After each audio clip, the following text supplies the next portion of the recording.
सखी नाच घर से अबै स्फटिक मंडप में महाराज के कामावस्था से दुखी जका देख कौतुक से रुक गेलहुँ।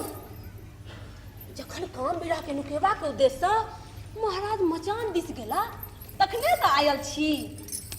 आए एतबा ही दिन रानी के व्रत में रहवा कारणे महाराजा के एहन स्थिति भ गेल।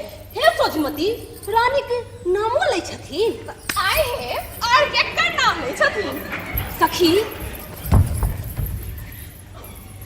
हे सखी राज विरुद्ध बात छिकै।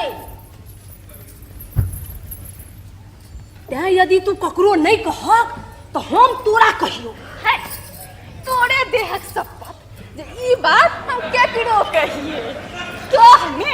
हे सखी जहिया से महाराज मणि मंजरी नामक कन्या के स्वप्न में देखलन तहिया से ओकर अभिलाषा से संगम अभिलाषा से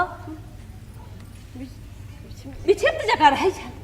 केवल रानी के आँखक लाते शारीरिक क्रिया मात्र पालन करे छल। है तू सत्य कहै छी। एहि कारणे प्रमद वन में महाराज स्वामिनी के मनबै विरह विक्षिप्त जका छला। हुनक धीरता कारणे केवल लक्षित नहीं भेलनि।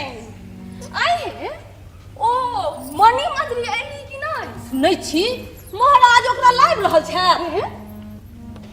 हे सखी हम तो आइ पार्वती व्रतक समाप्ति में लागल रानी के आज्ञा से महाराज के आनो जाय छी। तो जा सखी तू ओते हमहू रानी के समीप वर्तनी होयब।